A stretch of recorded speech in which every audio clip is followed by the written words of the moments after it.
Hey there! Welcome to Footprints of Forgiveness and Faith. I'm Violet, and I've got a great story for you today.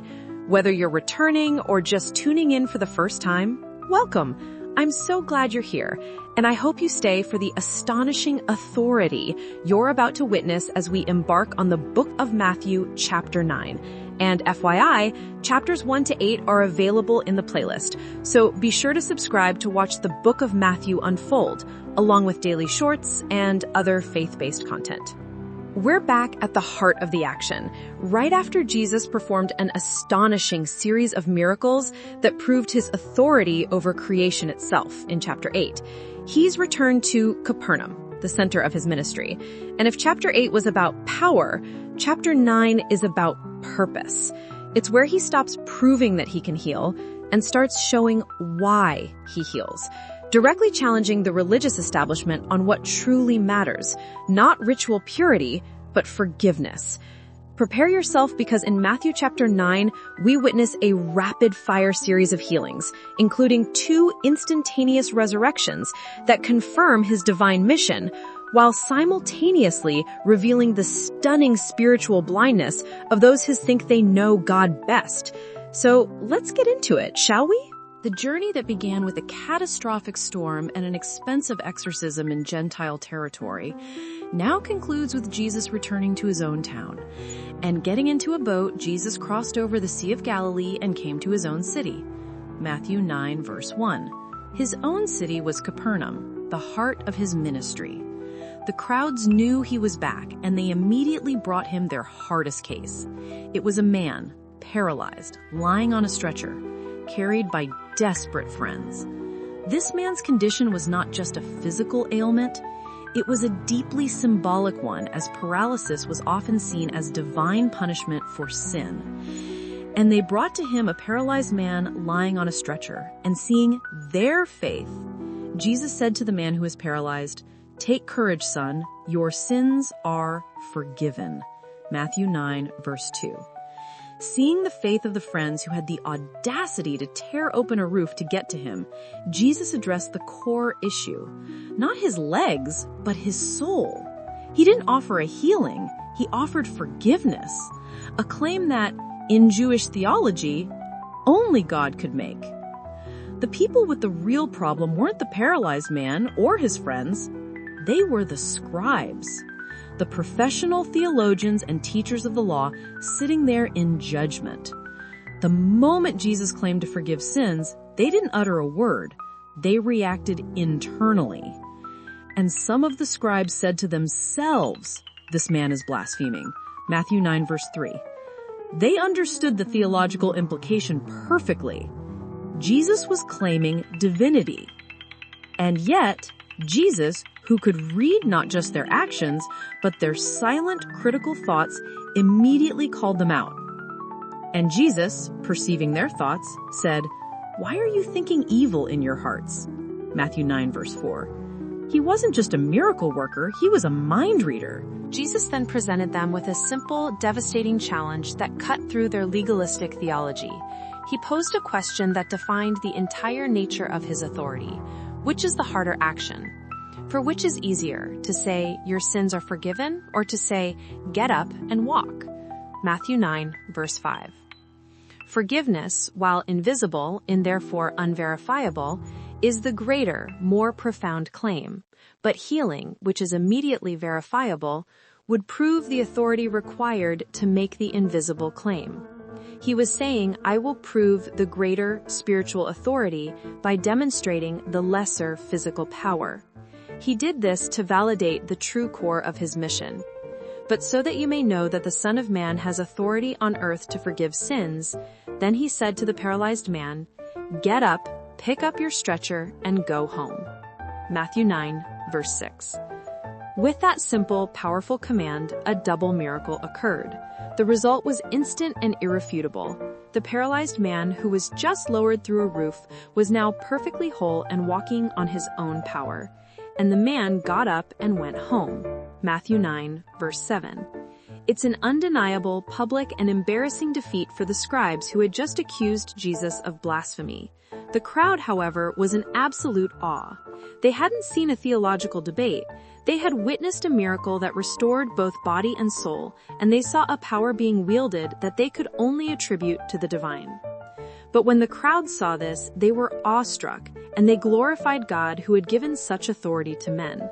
Matthew 9, verse 8. The takeaway here is the focus on the authority, the power to not just fix a physical body, but to unilaterally declare a spiritual debt paid. Leaving the astonishment of the crowds behind, Jesus did something truly provocative, an act that defined his commitment to reaching the socially outcast. He saw a man sitting at a customs house, one of the most hated figures in all of Jewish society, a tax collector. These men, like this one named Matthew, were collaborators with the Roman occupying force, enriching themselves by extorting their own people. They were essentially traitors, and religiously, they were beyond redemption. As Jesus went on from there, he saw a man called Matthew sitting in the tax office, and he said to him, "Follow me." And he got up and followed him. Matthew 9, verse 9. No sermon, no miracle, just a simple command and a powerful, instantaneous response. This wasn't just a career change, it was a societal upheaval. The tax collector stood up and walked away from a life of financial security and infamy to follow a traveling rabbi with no home. The next step was even more scandalous.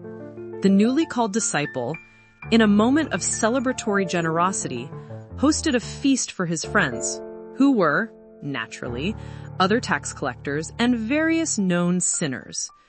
And Jesus showed up. Then it happened that as Jesus was reclining at the table in the house, behold, many tax collectors and sinners came and began dining with Jesus and his disciples. Matthew 9, verse 10. You can imagine the scene. The laughter, the commotion, the sheer volume of morally compromised people gathered in one place. This was an absolute offense to the sensibilities of the Pharisees, the meticulous keepers of religious purity. They couldn't bring themselves to address the rabbi directly, so they took their concerns to his followers, adopting a posture of righteous indignation. And when the Pharisees saw this, they said to his disciples, "Why is your teacher eating with the tax collectors and sinners?" Matthew 9, verse 11. They weren't asking for information. They were demanding a justification for an act they considered unforgivable defilement. Jesus heard their whisper and turned their pious, self-serving criticism into a profound lesson on the purpose of his mission. His response was both a condemnation and a diagnosis of their spiritual arrogance. He didn't just defend his choice, he defined it, using a common-sense observation about illness and medicine. But when Jesus heard this, he said, "It is not those who are healthy who need a physician, but those who are sick." Matthew 9, verse 12. He was essentially telling them, "I am here for the people who know they are spiritually broken." He followed this with a powerful challenge, urging them to go back and learn the true meaning of their own scriptures, specifically quoting the prophet Hosea. He threw their religious texts right back in their face. "Now go and learn what this means. I desire compassion rather than sacrifice, for I did not come to call the righteous, but sinners." Matthew 9, verse 13. The point was simple and brutal. Their obsessive focus on ritual purity and sacrifice had completely overshadowed the core divine mandate of mercy and compassion. They believed they were the healthy, but Jesus saw them as the most dangerously sick, those who don't know they need a doctor. Following the explosive dinner party where Jesus publicly called out the hypocrisy of the religious elite, a new group approached him with a concern about ritual piety, the disciples of John the Immerser, or John the Baptist. Their question was more about religious practice than spiritual authority. Then the disciples of John came to him, asking, "Why do we and the Pharisees fast, but your disciples do not fast. Matthew 9, verse 14. Fasting was a highly visible sign of spiritual devotion and humility, a practice common among the Pharisees and John's followers. Jesus' disciples, on the other hand, were often seen eating and celebrating, an offense to those who saw austerity as a virtue. They were essentially asking, why aren't your disciples serious about their faith? Jesus did not debate the value of fasting. He changed the entire framework of the discussion. He used a powerful cultural analogy involving a wedding feast. In that time, no one fasted while the groom was present. It was a time of pure joy. Jesus, identifying himself as the groom, explained that his presence meant that now was a time for celebration, not sorrowful abstention. And Jesus said to them, "The attendants of the groom cannot mourn as long as the groom is with them, can they? But the days will come when the groom is taken away from them, and then they will fast." Matthew 9, verse 15. He was establishing a new religious calendar centered on his own life and presence, implying that true fasting would only become appropriate after his departure, a subtle prophetic reference to his coming sacrifice. To further drive home the point that his teaching was not merely an addition to the old religious law, but a completely new covenant, Jesus offered two more parables, short, impactful analogies that anyone could understand. The first involved clothing, trying to force his new teaching onto the old rigid system of the law would only destroy both. But no one puts a patch of unshrunk cloth on an old garment, for the patch pulls away from the garment and a worse tear results. Matthew 9, verse 16. The new unshrunk cloth, his message, is too powerful and expansive for the old worn cloak of legalism.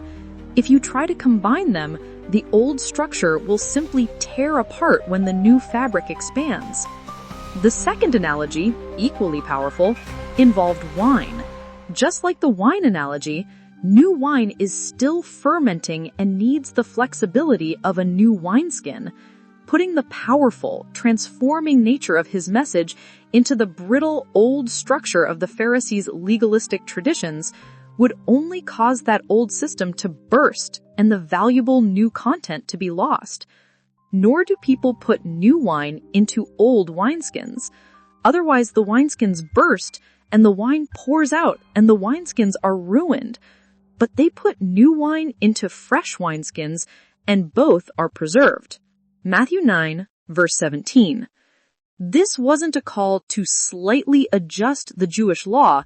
It was a declaration that his presence and his message necessitated a completely new framework, a new wineskin capable of holding the dynamic, fermenting power of his grace and truth.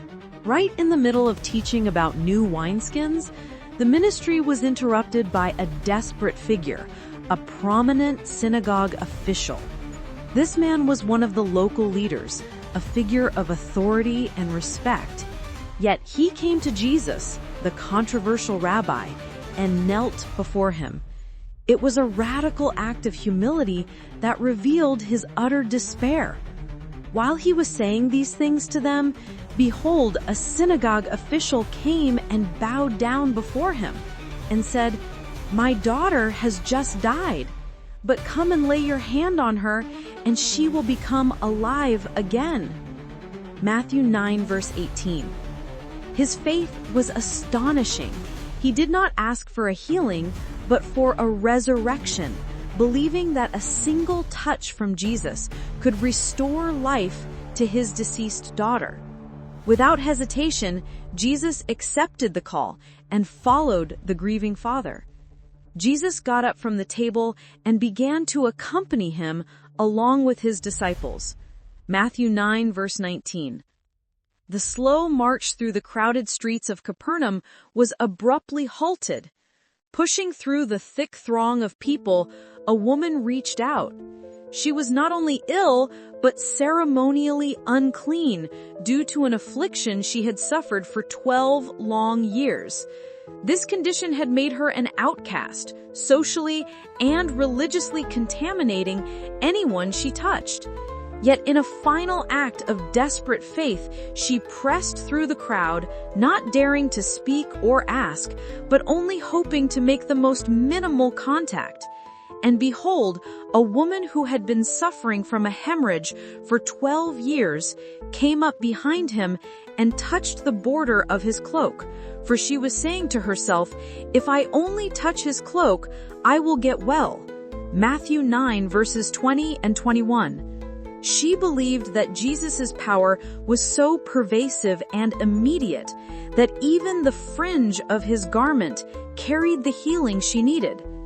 The instant her fingers brushed the cloth, the healing was complete.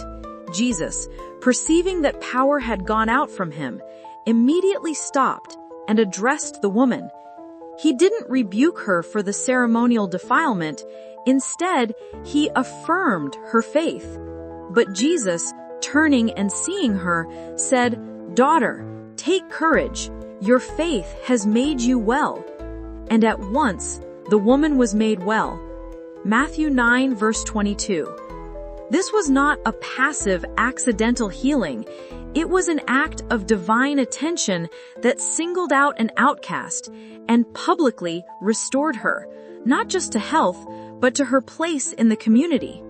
The official, who was already running on borrowed time, had his desperate journey interrupted by this quiet, profound moment of faith and restoration. Finally arriving at the official's home, Jesus was met not by mourning family, but by the paid, professional chaos of the funeral rites, the screeching flute players, and the wailing crowds. When Jesus came into the official's house and saw the flute players and the crowd in noisy disorder, he said, "Leave, for the girl has not died, but is asleep." And they began laughing at him. Matthew 9 verses 23 and 24. The paid mourners, cynical and certain of their trade, immediately mocked Jesus' gentle claim that the girl was merely sleeping. They were focused on the finality of death, not the possibility of resurrection. But once they were expelled and the cynics were gone, Jesus entered the room where the child lay. With the mockers removed, the stage was set for the second astonishing display of authority in one interrupted journey. Jesus performed the ultimate miracle with the greatest of simplicity. But when the crowd had been sent out, he entered and took her by the hand, and the girl got up. And this news spread throughout that land. Matthew 9, verses 25 through 26. The girl who had just died was resurrected by a simple touch and a quiet command. The miracle was complete, witnessed only by the grieving family and the closest followers. A private demonstration of Jesus' power over life and death. The news, of course, was too spectacular to contain and immediately saturated the surrounding regions.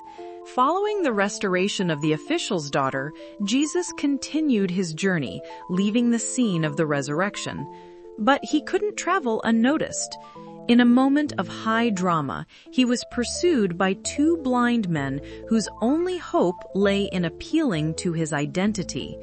They were not asking for healing from a man, but from a messianic figure, using the title that tied him directly to the line of Israel's great king. As Jesus went on from there, two blind men followed him, crying out, "Have mercy on us, Son of David." Matthew 9 verse 27.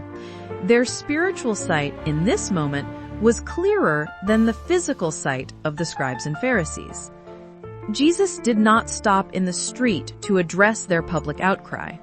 He waited until they had followed him into the quiet seclusion of a house, forcing them to persist in their petition. Once inside, he asked them the fundamental question, the one that required a personal commitment to the belief they had shouted in the street. And after he entered the house, the men who were blind came up to him, and Jesus said to them, "Do you believe that I am able to do this?" They said to him, "Yes, Lord." Matthew 9, verse 28. Their answer was immediate and absolute, demonstrating that their faith was in his power, not just his title. Jesus then healed them with a touch, explicitly linking the miracle to their belief. Then he touched their eyes, saying, "It shall be done to you according to your faith."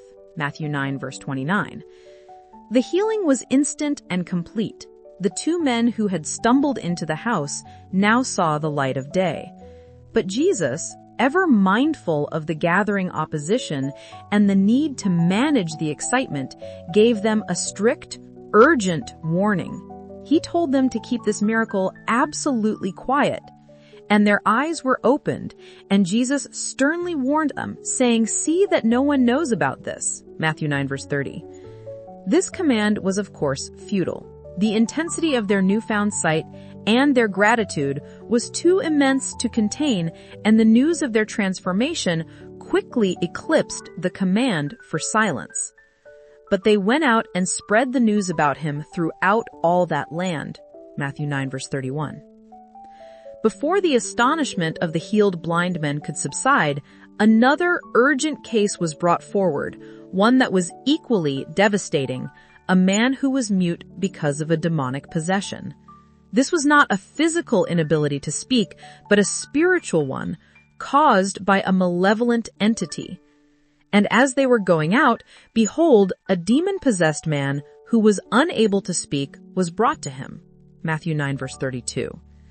Jesus dealt with the spiritual source of the affliction immediately, casting out the oppressive entity. The result was not merely a healing of the vocal cords, but a total spiritual and physical liberation.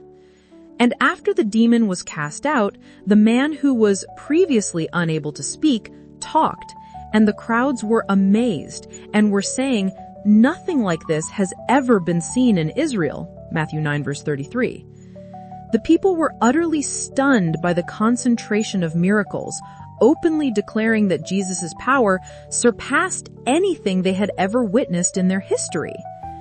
But while the crowds were glorifying God, the Pharisees, the religious observers, were busy forming their official, sinister explanation. They could not deny the miracle, the man had spoken, but rather than acknowledging the divine source, they attributed the power to the demonic realm itself, doubling down on their earlier accusation of blasphemy. They created a theological justification for their rejection.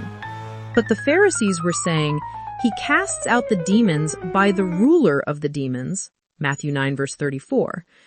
This was a critical point. They saw the same event, but their envy and arrogance twisted the light of God's power into the shadow of satanic influence. The Pharisees' accusation that Jesus was in league with the devil did nothing to slow his mission.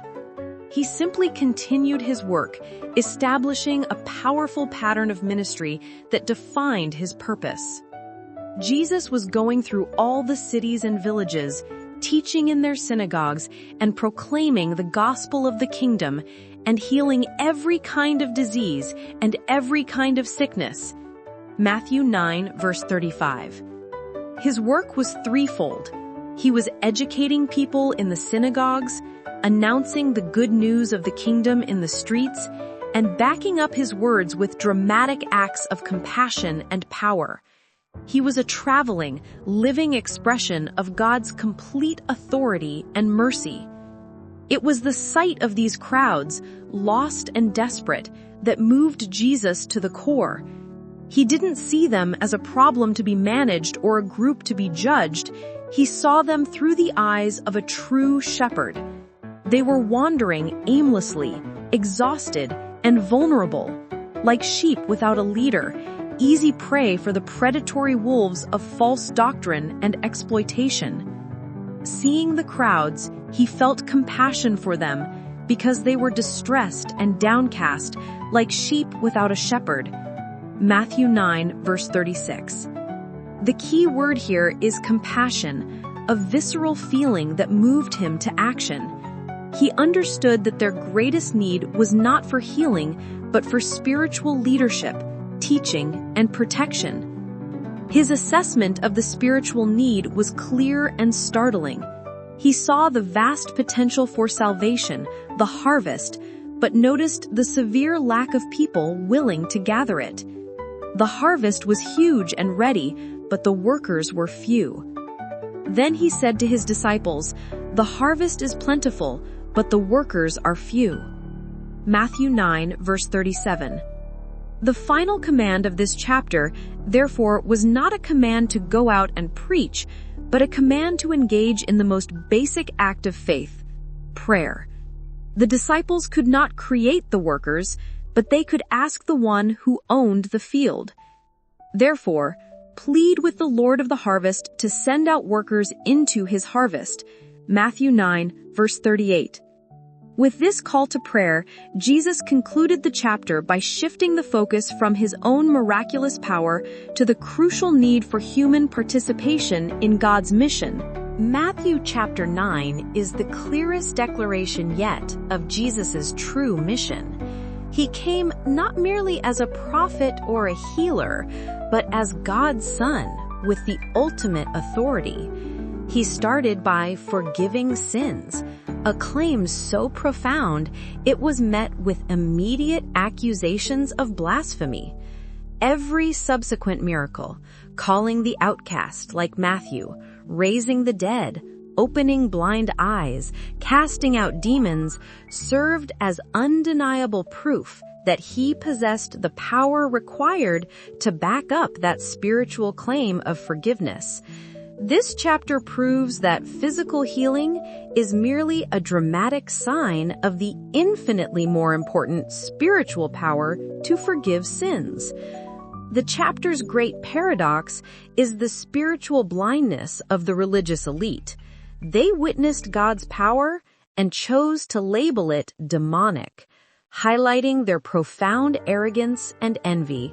By contrast, the greatest faith was found in the social outcasts, the paralyzed man's friends, the desperate woman, the despised tax collector. Jesus' heartbreaking conclusion reveals the central problem: a plentiful harvest, the lost people, but too few workers. He shifts the entire burden to a call for desperate prayer, asking his followers to plead with the Lord to mobilize the laborers needed to save the lost sheep. That's the end of our deep dive into Matthew chapter 9. Remember to like, comment, and subscribe to be notified of more faith-based content, including the Book of Matthew Daily Verse Shorts on YouTube and Rumble, and long-form chapters like this one on YouTube, Rumble, and Hubhopper. Hope to see you next time for Chapter 10, when Jesus moves from performing miracles himself to delegating that same authority to his 12 disciples. Thanks for watching. See you soon.